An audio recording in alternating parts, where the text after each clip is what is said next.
making the invisible visible, black women 365 days of the year. Each day will spotlight a remarkable woman whose story has shaped black, British or global diasporic history. Women whose achievements are too often overlooked.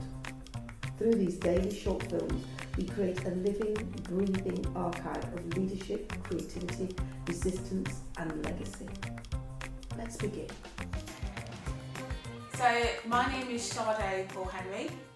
I guess I'm known for a lot of things. I do a lot of different things. One of the more prominent things I do is I am a founder of a women's empowerment charity based in Leicester. I'm just getting back into roller skating. I actually was an artistic roller skater, was part of Great Britain, represented GB on numerous times internationally, so I'm getting back into that again. Also, I am a patient simulator, which is very random, kind of fell into that through my sister. But I basically help university medical students and even like current doctors to be able to build their communication skills, connect better with patients. So I essentially role play as a patient to help students better their medical practice. The main reason as to why I set up the charity is because I used to work for a university, and it was good, you know, I was getting on fine, but towards the end of my time I felt like I wasn't supported by members of the team. Some of these members of the team happened to be female members of the team, and I would say for me, I'm quite like a girl's girl. I'll just help you because I want to help you. I mean, I'm a people person anyway, so I just do in general. And I think that was one of the first times where I'd really experienced being in amongst a group of women who weren't trying to help you, but they were actually trying to push you down. And as a result of that situation, I was really down, ended up going on sick leave, ended up leaving my job, and I just felt like I really needed a space where women could just literally support each other. So I thought, let me just channel my energy, I'll see how it goes for the first year, and try and build women who can, with the goal of basically having a space where women could connect, you know, feel really positive, learn different things. So we've done things like women's car maintenance classes, self-defense classes, and then even things to help with their personal and professional development, you know, connecting people with business advisors and coaches and things like that. At the start, it was definitely for myself to heal, to feel better, to feel like I could have me back again, because I felt like I was really teared down during that process. But whilst on the way, you know, help other women and connect to others. But now it's definitely, okay, how do I help this community grow? How do I help these women continue to feel empowered, to continue to grow, be the best versions of themselves? So that is my motivator. When I was 19, my dad suddenly passed away. So that was like a massive shift. I guess, you know, losing a parent, losing anyone is a massive shift in people's lives. But I think that situation really did make me understand a little bit more about who I am. I'm somebody that if things are hard, I will just dig down deep and I will just crack on.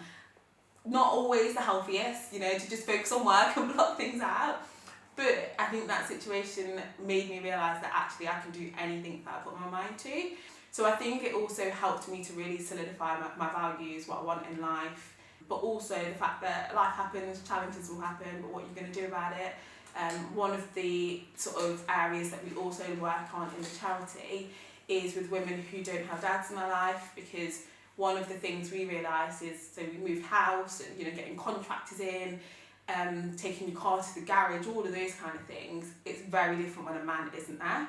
So that has massively impacted some of the sessions that we've done throughout Women Who Can and will continue to do as well. Again, this is something I need to get better at. I'm not a small win celebrator, which is not good. People people celebrate around me. I think that's the athlete mentality, because when I used to skate, like, you'd do amazing, I'd win, I'd be British champion, and next week I'd be like, okay, training again because you might not be it next year. So I think that is ingrained in me, and I'm slowly starting to unpick it, because it is important to celebrate small wins and celebrate the journey. I think that I get happy in the moment, but I think ultimately I do have this goal of where I want things to be in life to be, and I think I appreciate that I'm doing it, that I'm getting there, I'm on the way, but I think it is hard for me to be like, yeah, let my hair down, because I'm like, okay, we've still got 20% to go. But in terms of actually for the charity, one thing that we do is at the end of the year, we do like a celebratory event, which is a really nice way to just like, I really do look forward to those events. There's a lot of work leading up to it. You do the speeches, you do all those kind of things. But when the microphone goes down, the DJs started, everyone's on the dance floor, that is like a moment to celebrate what we've done. Everybody's together, community members, stakeholders, public, everybody's together, just having a good time. And I think those moments are nice ways for me to celebrate the wins. But even then I plan those in, so I don't know. Thank you for joining us for today's story. Making the Invisible Visible is our commitment to ensuring that Black women's histories and contributions are recognised, valued and kept in daily circulation. Across 2026, we will continue to share these powerful narratives, 365 days of impact, brilliance and inspiration. Stay connected, join the conversation and help us champion the women whose journeys continue to shape our world. I'm Paulette Brooks, and I'm looking forward to seeing you tomorrow for the next story.